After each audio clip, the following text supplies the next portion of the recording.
자, 오늘 말씀을 가지고 화평과 거룩으로 공동체를 세워가라. 화평과 거룩으로 공동체를 세워가라 라는 제목으로 함께 하나님 은혜 나누도록 하겠습니다. 14절 제가 다시 한번 읽어보겠습니다. 모든 사람과 더불어 화평함과 거룩함을 따르라. 이것이 없이는 아무도 주를 보지 못하리라. 모든 사람은 누구일까요? 모든 사람은 1차적으로 이 공동체 안에 속해 있는 그런 지체된 형제 자매를 얘기하는 것이고, 두 번째는 나아가서 저희는 모든 믿는 사람들은 다 세상의 모든 사람들과 향해서 우리가 화평을 이루고 살아가야 될 것이라고 믿습니다. 특별히 교회 공동체 안에서 우리가 화평을 깨는 일들이 참 여러 가지가 있는데, 가장 주의해야 될 것 중에 하나가 말인 것 같습니다. 말. 그 사람이 그랬대 뭐 이렇게 얘기하는 것들 이제 가십이죠. 근데 왜 그랬대 라고 하는 것들은 이제 비방하는 마음들, 혹은 판단하는 마음이 될 것입니다. 혹은 그것이 뭔데 라고 지나치게 우리가 참견한다든가, 아니면 그 사람은 그래서 그렇지 라고 우리가 판단하는 말들, 자, 이런 말들이 저희도 모르게 자꾸만 나오고 있지 않습니까? 근데 그런 것들이 결국은 이제 화평을 깨는 그 주 요인 중에 하나입니다. 물론 다른 사람을 향한 말뿐만이 아니고 나를 자꾸만 세우는 자기 자랑의 말도 화평을 깹니다. 자, 에베소서 4장 25절에 보면 이렇게 말씀하십니다. 그런즉 거짓을 버리고 각각 그 이웃과 더불어 참된 것을 말하라. 이는 우리가 서로 지체가 됨이라. 자, 각각 우리가 참된 것을 말해서 우리가 화평을 깨는 일이 없어야 된다. 우리가 지체다, 이렇게 말을 하는 것입니다. 우리가 서로 정말 존중해주고 사랑해주는 말들, 그리고 서로 높이고 또 격려하고 또 이렇게 용기를 북돋아주는 그런 말들이 나와야 되는데, 또 나오고 있죠. 근데 그런 말들이 그저 이렇게 생각해서 나오는 것이 아니고 그냥 습관적으로 우리의 체질이 되어서 그렇게 나올 수 있으면 좋겠습니다. 자, 이런 화평과 더불어서 오늘 14절에 보시면 거룩함을 따르라 이렇게 얘기하고 있습니다. 거룩함을 따르라. 화평을 보면, 화평에 대한 이미지는 어찌 보면 좀 부드럽지 않습니까? 서로가 서로 화평한다는 것, 부드러운 것입니다. 포용해주고. 그런데 거룩은 그에 반해서 조금 더 정확한 것 같고, 좀 칼 같고 좀 철저한 그런 느낌도 또 듭니다. 그런데 우리가 할 수만 있으면 모든 세상 사람들과 화평을 이루어야 되는데, 이것이 하나님 뜻이죠. 근데 이 말은 우리가 화평을 이루기 위해서 우리가 거룩을 저버릴 수 있다는 말이 절대 아닙니다. 이것이 왜 중요할까요? 그러니까 가령 우리가 화평을 지키기 위해서 어떤 관계가 깨지는 것을 그러니까 좀 무서워하죠. 좀 싫어하죠. 꺼려하죠. 좋은 게 좋지 않습니까? 이렇게 생각하죠. 그런데 그 화평을 지키기 위해서, 우리가 관계가 힘들어진 것을 피하기 위해서 우리가 적당히 넘어가며 거룩을 지키지 못하는 경우들이 있는 것 같습니다. 뭐 가령 그냥 예입니다. 어떤 사람이 만약에 도박에 빠졌습니다. 그러면 저는 그 지체된 사람으로서 가서 얘기해 줘야겠죠. 근데 가서 얘기해 주니까 이 도박을 끊으라, 큰일 난다 이렇게 얘기하면, 그랬더니 그 사람이 갑자기 내 앞에서 책상을 탁 치면서 얘기하는 겁니다. 내가 내 돈 가지고 하는데 왜 너가 참견이냐, 내가 망하건 뭐하건 무슨 상관이냐 이렇게 얘기하면서 이제 화를 막 확 낸다고 생각해 보겠습니다. 그 화를 내는 것 자체가 불편한 것이죠. 그래가지고 멈춥니다.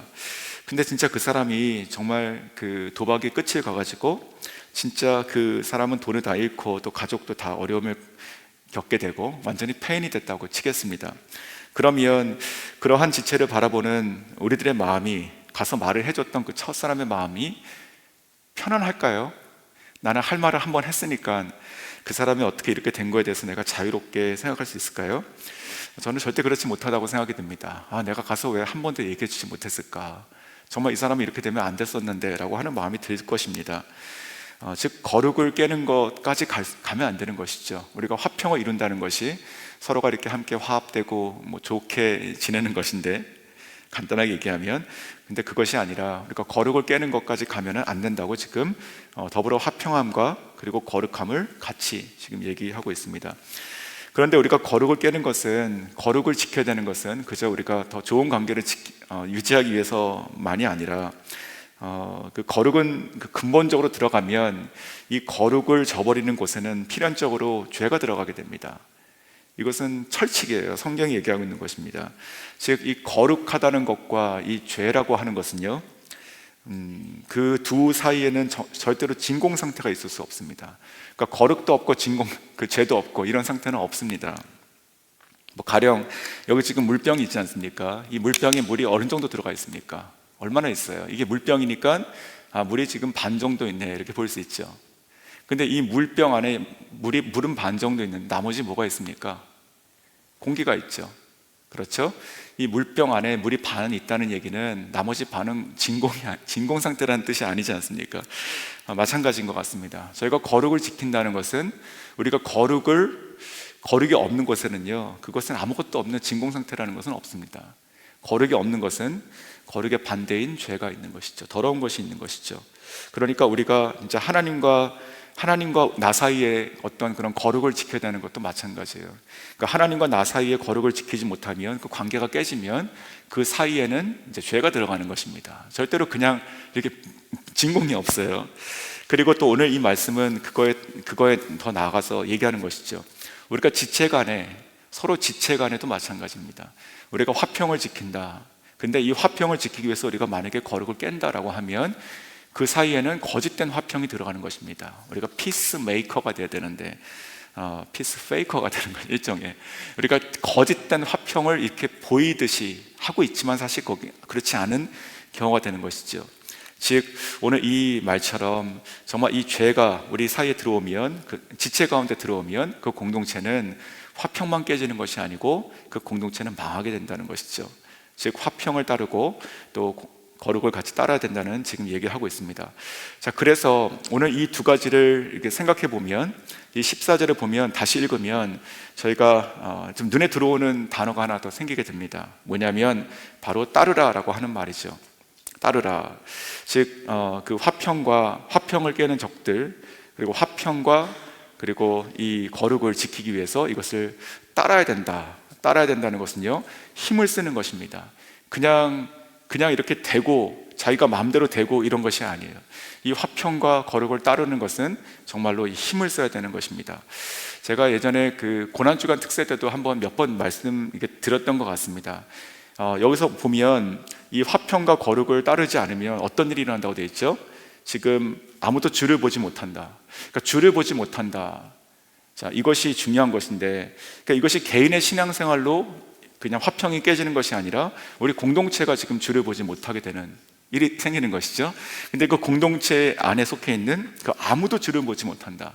지금 이렇게 되어 있어요. 아무도 주를 보지 못한다.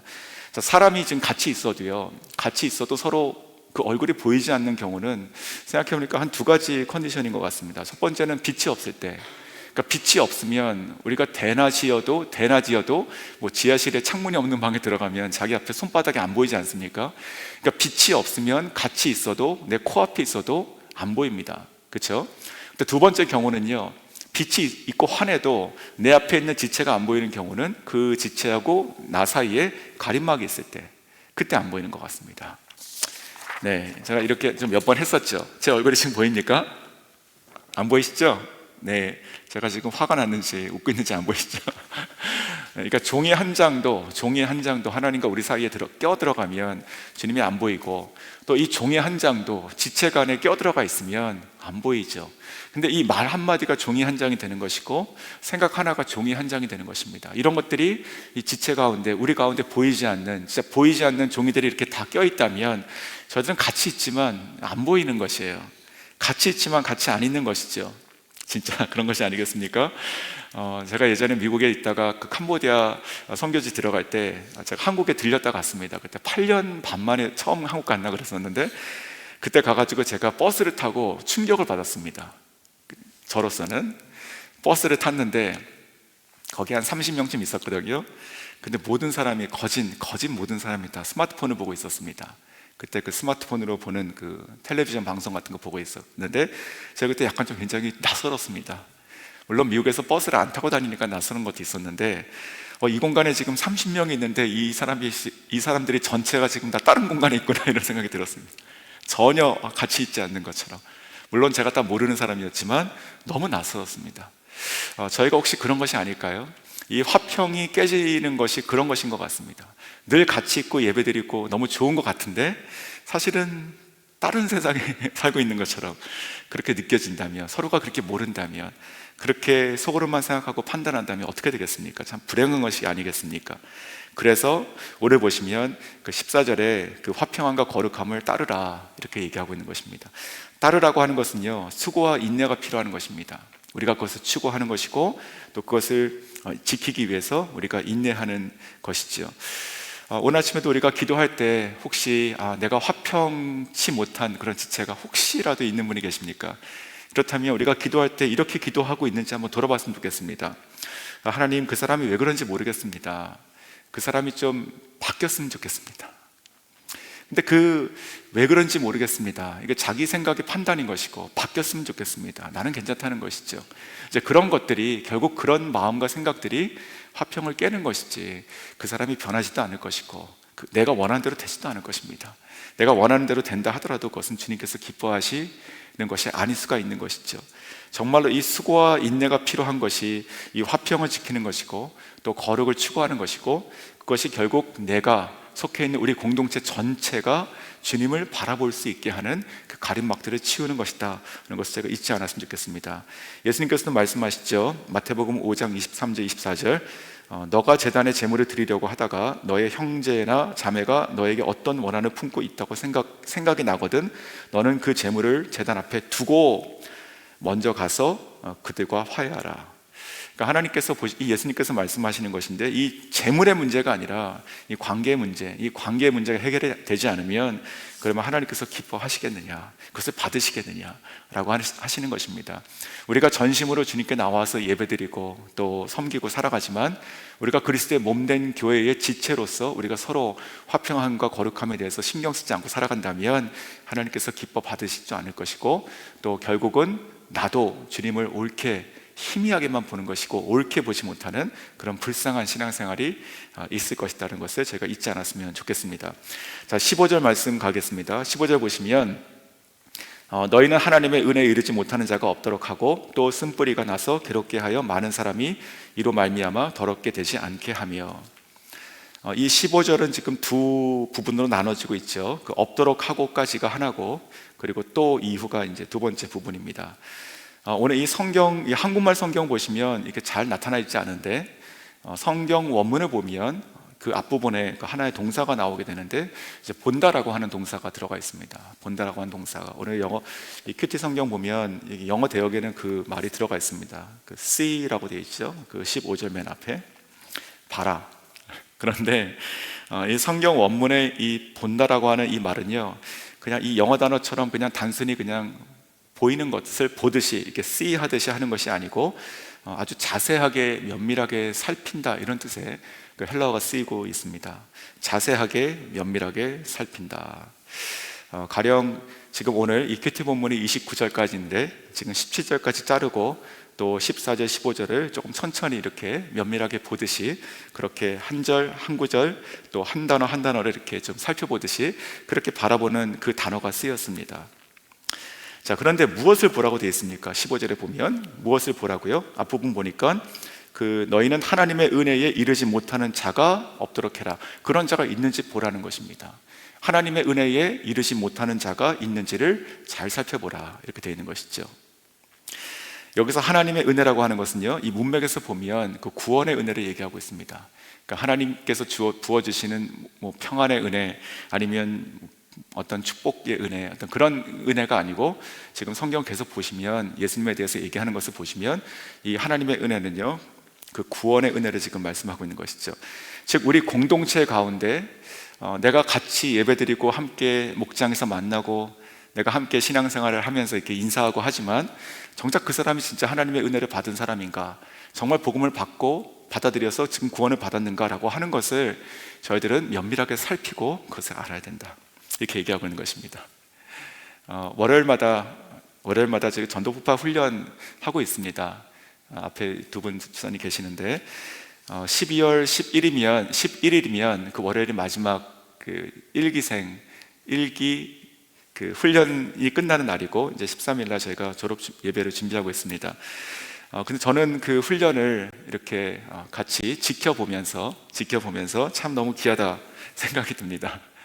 전도 폭파 훈련이 왜 귀하냐면 당연히 이제 복음 자체가 귀하기 때문에 귀합니다. 이게 전도 폭파이라는 게 전도인데 뭘 전도합니까? 이제 예수님이죠. 예수님에 대한 뭘 얘기합니까? 복음이죠.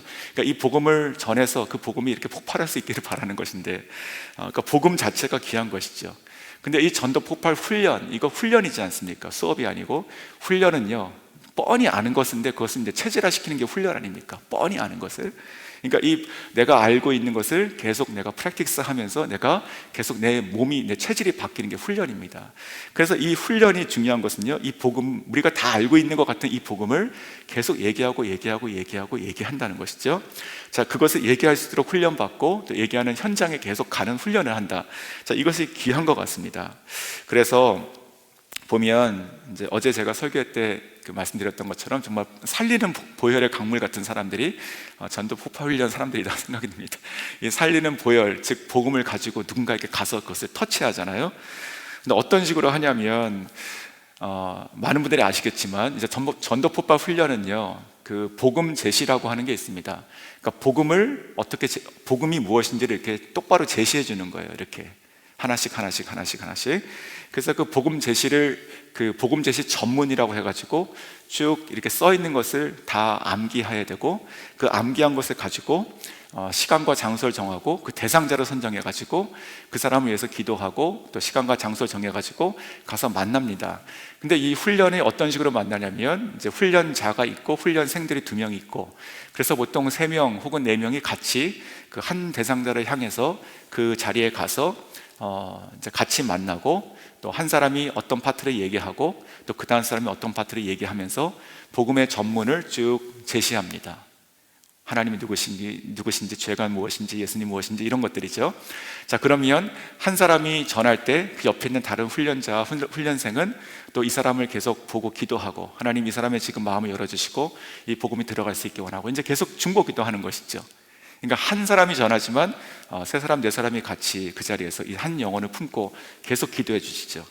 그러면서 이 복음 제시가 시작부터 해서 끝까지 가서, 그래서 형제님은, 자매님은 이 복음, 이 정말 이 구원의 소식을 받기를 원합니까? 라고 하면 네 라고 대답하는 순간이 오는 것이죠. 그러면 그때 그 기쁨이 어떨까요? 그냥 누가 지나가다가 누가 예수님 믿는데 예수 믿으세요? 네 라고 하는 것과 다른 것이잖아요. 그게 큰 기쁨이 있는 것이에요. 그런데 이 복음 제시하는 사람들을 제가 또 이제 관찰해 보니까 어떤 사람들이냐면, 일단 이제 관계 전도에서 복음 대상자를 선택하더라고요. 즉 나의 형제 자매 혹은 부모님, 믿지 않는 어떤 지인들, 내가 알고 있는 사람들을 품고 기도하고 이제 시간을 정해가지고 복음을 제시하죠. 만나거나 아니면 줌으로. 그러거나 또 한 부류를 보니까 저희 교회 안에 있는 같이 예배 드리고 있지만 아직 그 믿음을 정확히 갖지 못한 분들, 그런 분들을 이렇게 찾고 또 이렇게 소개받아가지고 같이 만나는 것입니다. 그 중에는요, 어떤 경우는 우리가 소위 집사님 이렇게 호칭하는 분들도 계십니다. 물론 예수님 믿으신 분이죠, 그분은. 하지만 어떠한 그 정말 죄가 무엇인지, 십자가 무엇인지, 이제 이런 것들에 대해서 정확하게 대략 한 20분 이상 되는 그 복음의 전문을 한번 다 들어보고 싶다라고 하는 분들도 계시는 것이죠. 그래서 이제 그것들을 보며 이제 6개 조로 나눠져 가지고 한 조가 대략 8팀에서 10팀 정도의 사람들을 만납니다. 한 기수 안에. 그러니까 대략 한 5, 60명에게 복음을 제시하고 있죠. 그 가운데 많은 반 정도는 저희 교회 성도님이신 것 같고, 저는 그 부분이 굉장히 중요하다 생각이 들었습니다. 어제 말씀을 보면서도 마찬가지입니다. 우리가 이 지금 15절에 있는 말씀 그대로 지키는 것 같아요. 이 전도 폭발 훈련 자체가 너희는 하나님의 은혜에 이르지 못하는 자가 없는지 살펴보라. 우리 가운데 우리가 이렇게 신앙생활을 하고 있는 것처럼 보이지만 사실 우리 가운데 진짜 복음이 필요한 사람들이 있지 않습니까? 우리가 예수님 믿긴 하고 있지만 정말 그것이 무슨 뜻인지, 아니면 그 말씀에서 내가 정확하게 내가 복음을 내가 정말 이해하고 있는지는 다른 문제입니다. 그러한 분들을 찾아가서 같이 만나고 복음을 제시하고 또 예수님을 영접하게 하고 다시 그 마음에 결단시키게 하는 그러한 것들이 얼마나 귀한지 모르겠습니다. 아마 이 가운데, 저희 가운데도요, 그 복음 그 전도폭발 훈련생들에 위해선 그 기도해 주시는 중보기도자들이 또 계실 것입니다. 한 40분 이상이 계시잖아요. 그 중에도 많은 분이 계실 것 같은데 계속 기도해 주셨으면 좋겠습니다. 전도폭발 훈련이 그냥 어느 부서가 하고 있는 그냥 그들의 훈련이 아니고요, 저희 공동체를 살리는 훈련입니다. 보이는 것 같고 보이지 않는 것 같지만 정말 핏줄 같은 사역이어서 진짜 복음의 보혈을 이렇게 흘리게 하는 그런 사역입니다. 그래서 저는 전도폭파 훈련이 지금도 그렇고 또 앞으로도 그렇고 이것이 1년, 2년, 3년 아니 10년 후에 전도폭파 훈련을 받은 진짜 복음을 제시하고 복음을 정확히 이해하는 사람들, 누군가에게 언제든지 가서 복음을 전해줄 수 있는 그 훈련되고 무장된 사람들이 저희 공동체 가운데 진짜 수백 명 있으면 좋겠습니다. 그 수백 명들이 다가갈 수 있는 수천 명의 우리의 복음을 들을 수 있는 사람들을 향해서 나가야 되기 때문에 그런 것이죠.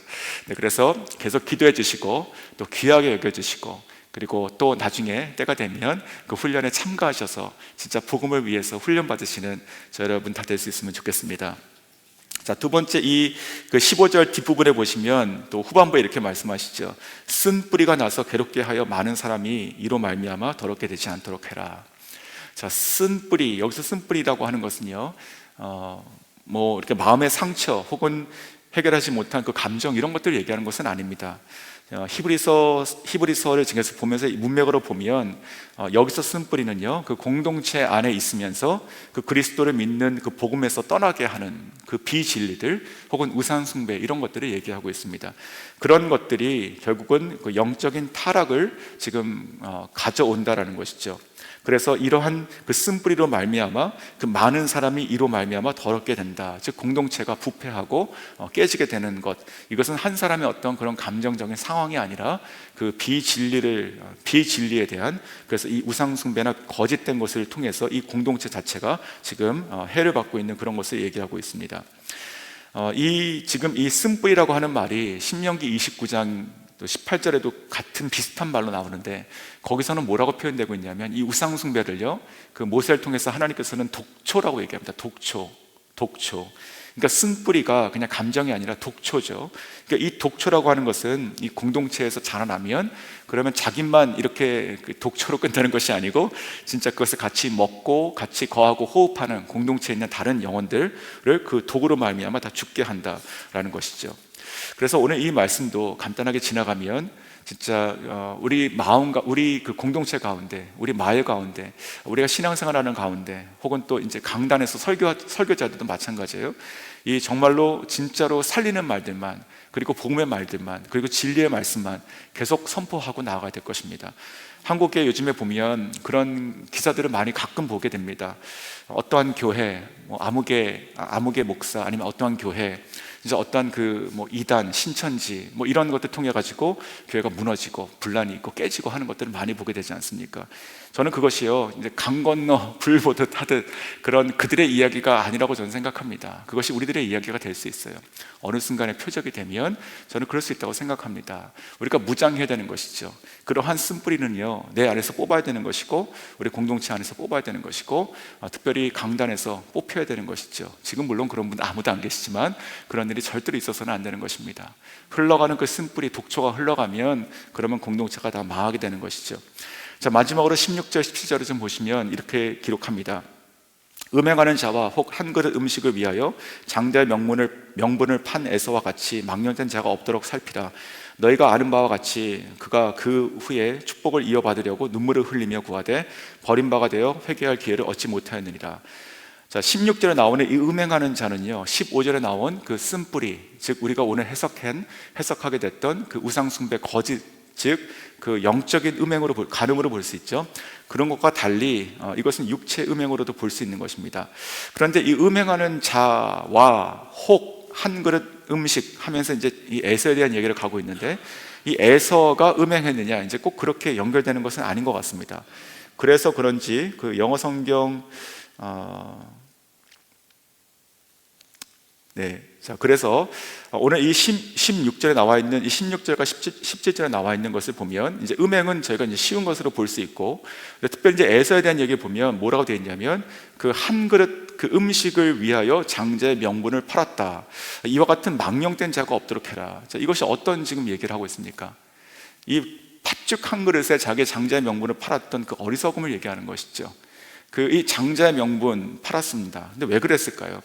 그러니까 이 17절에 나와 있는 것은요, 간단하게 이렇게 보시면 돼요. 이 어리석음을 깨달았을 때 늦었다는 것입니다. 늦었다는 것이에요. 그러니까 회개한 자에게 돌이킬 기회가 없다, 그 뜻이 아니라 이제 어리석음을 깨달았을 때는 이미 늦었다라고 하는 지금 그 말을 하고 있는데, 이 팥죽 한 그릇과 이 장자권은요 정말 비교할 수 없는 것이잖아요. 비교할 수 없는 것인데 에서는 왜 그랬을까요? 아마 여러 가지 이유가 있었겠지만, 물론 뭐 육체적으로 배가 고파서 그럴 수 있겠지만, 가장 중요한 것은 귀한 것을 몰랐기 때문에 그렇습니다. 이게 지금 얼마나 귀한 것인지, 그러니까 지금 내가 이 장자권을 팔잖아요, 바꾸잖아요. 근데 이것이 얼마나 귀한 것인지 몰랐다, 즉 경시 여겼다는 것이죠. 그에 반해서 우리가 창세기 25장의 이야기입니다, 이것은. 근데 그에 반해서 이 야곱은요, 그 동생 야곱은 좀 교활하게 보이기도 하지만, 결국 우리가 성경을 보면은 깨닫게 되는 것은 이 어머니를 통해서 그 믿음의 계보를 이어가잖아요, 그 믿음을. 그러면서 이 장자권이 무엇인지, 이것이 왜 중요한지, 이것을 왜 꼭 너가 취해야 되는지라고 하는 그 중요한, 그것을 귀한 것을 알았다는 것이죠. 그리고 그것을 알았고 그것을 사모했고 그것을 쟁취하기 위해서 나아갔던 것이 바로 야곱이었습니다. 그에 반해서 이 에서는요, 성경을 보면 어찌 보면 우리가 이제 1차적인 성격을 가지고 있는 사람이에요. 그냥 배고프면 먹고 싶고 피곤하면 자고 싶고 이런 것이죠. 소위 얘기해서 참 남자답다라고 얘기할 때 좀 화끈한 면, 어떤 그런 고민 없이 빨리빨리 해나가는 것. 근데 꼭 그런 것이 좋은 것 같지는 않습니다. 이 에서가 그런 성격의 사람이었던 것 같은데, 결국 이 에서는 그러한 성격으로 말미암아 자기 이 장자권을 팥죽 한 그릇에 팔았다. 그리고 이것이 지나간 다음에는 후회한들 소용이 없었다.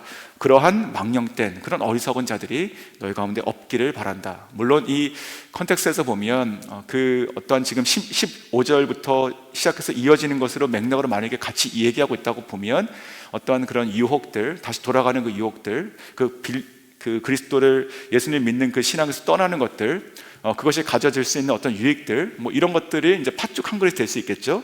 그런 것들을 취하면서 내가 지금 이 그리스도 믿는 것 가운데 있는 이 엄청난 이 신앙의 축복이 무엇인지, 이것을 다 잃어버리면 나중에는 소용이 없다, 이제 그렇게 또 볼 수 있는 것이겠죠. 자, 우리가 이렇게 정말 어떠한 그 장자권을 이 어떠한 팥죽 한 그릇에 뽑은 것처럼 이렇게 살아가는 사람들이 사실 성경에 보면은 많이 있습니다. 뭐 딱 생각나는 것 중에 하나가 롯 같은 사람이 그렇죠. 롯도요, 어떻게 그가 소돔과 고모라 땅으로 들어가게 됩니까? 그의 눈에 보이고 좋게 보이는 걸 따라가지고 그 향락을 따라서 들어가지 않습니까? 근데 이 롯이 얼마나 그것이 어리석은 거였냐면, 얼마나 안타까운 것이었냐면, 창세기 12장을 보면 이 아브라함을 부르셨을 때 이 아브라함이 떠나지 않습니까? 근데 아브라함이 떠날 때 같이 떠났던 사람이 롯이었습니다. 그 롯은 그때요, 어른이었습니다. 롯은 안 가면 안 갈 수 있는 것이 아니겠습니까? 근데 이 아브라함, 이 75세 자기의 그 삼촌 롯이, 아브라함이 떠날 때 뭔가 그 안에 뭐가 있었기 때문에 같이 떠난 것이 아닙니까? 근데 이 롯이 그렇게 떠났지만 가다가 어느 순간에 이 에서와 같은 어리석음으로 말미암아 이 소돔 땅으로 들어가게 됐고, 결국은 다 망해버리게 되는 것이죠. 다 망해버리게 되는 것이죠.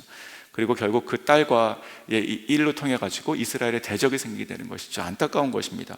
오늘 그뿐만이 아닙니다. 뭐 아간도 마찬가지고 아나리아 삽비라도 마찬가지예요. 이 엄청난 것이 있는데 결국은 외투 한 벌, 옷자락 하나, 이것에 미련 못 버려가지고 그 집안이 망해버리지 않습니까? 오늘 그와 같은 일이 있으면 안 된다, 지금 얘기하는 것입니다. 자, 오늘 이 17절까지 이렇게 묵상하다가 제가 이제 묵상을 멈추고 그 다음에 지나가지 않고 그러면서 이렇게 좀 정리가 됐습니다. 우리가 공동체를 지켜가는 것이 중요한데, 이 공동체의 화평과 또 거룩함으로 우리가 지켜가야 되는 것인데, 결국 무엇인가, 이 말하고 있는 것이 무엇인가 하면서 이렇게 좀 정리가 됐습니다. 성도는요, 이 공동체를 향한 이 간절한 마음이 있어야 된다 생각이 듭니다. 그냥 신앙생활이라고 하는 것이요, 그냥 예수 믿고 구원받고 이것이 끝이 아닌 것이죠. 예수님께서 머리시고 몸된 교회로 우리를 부르셔가지고 지체 삼으셨습니다. 이거 떠날 수가 없는 것입니다. 신앙생활은 공동체를 떠나서 살 수가 없는 것이에요. 구원받은 것은 끝났지만 우리가 살아가는 정말 머리 대신 그리스도의 그 뜻을 쫓아서 주님께서 이 땅에서 품으시고 또 우리에게 주신 그 사명을 쫓아가는 것은요, 공동체의 이름으로 가는 것이 아니겠습니까? 그 공동체가 건강하게 원하고 그 공동체가 거룩하게 원하고 주님께서 기뻐하시는 공동체로 나아가기 원하는 그 사모함이 필요하다고 생각이 듭니다. 사모하면 우리가 이렇게 할 수 있는 것이죠. 그 사모함을 가지고 다시 한번 읽을 때 이런 말들이 들어왔습니다. 14절에 따르라, 거룩을 따르라, 즉 수고와 인내함으로 따르라. 그리고 15절에 살피라, 즉 면밀하게 살피고 수고하고 다가가라. 이제 이런 것들이 사모함이 있을 때 보이는 것 같습니다. 또한 이 거룩을 지킬 수 있는 당연히 가장 중요한 것은요, 말씀이죠. 말씀. 우리가 이 말씀으로 우리가 정결함을 입는다고 말씀하지 않으십니까? 즉 우리가 뭐든지, 정말 뭐든지, 무엇을 하건 어떤 행사를 하건 어떠한 사역에 우리가 속해 있건 간에 우리가 말씀으로부터 시작하고 말씀으로부터 행하는 것이 아니면 저는 결국은 부패할 수밖에 없다는 것을 또 생각해 봤고, 또 마지막으로 이 공동체를 바라보는 사람들은요, 이 공동체를 사랑해야 됩니다. 사랑하면 그럼 우리가 희생할 수 있는 것이고, 사랑하면 우리가 다가갈 수 있는 것이죠. 사랑하면 우리가 그 사람을 품고 기도할 수 있는 것입니다. 그래서 오늘 이 어찌 보면 굉장히 뻔한 이야기 같지만, 우리가 이 공동체를 어떻게 우리가 건강하고 하나님께서 기뻐하시는 공동체를 세워갈 것이냐, 우리가 화평함과 거룩함을 지켜야 된다. 어떻게 하면 그렇게 됐으냐, 우리가 그러한 공동체를 사모하고 또 사랑하면 할 수 있다. 우리가 그러할 때 우리 공동체뿐만이 아니고 내가 주님을 바라볼 수 있느냐 아니냐에 직결된 나의 신앙생활이 굉장히 중요한 것이다. 이런 것을 꼭 잊지 않으시고, 또 이번 한 주간 특별히 오늘 아침에도요, 우리가 지체를 위해서 기도하시고, 또 특별히 목자 되신 분들은요, 목원들을 위해서 그런 마음으로 기도하셔서 우리 공동체를 가리고 있는 그 어떠한 가림막도 다 걷어져서 저와 여러분이 또 우리 공동체 통째가 정말 주님을 밝히 보시는 그 영광의 얼굴 가운데 나아가는 저희 모두가 될 수 있게 주의 이름으로 축원합니다.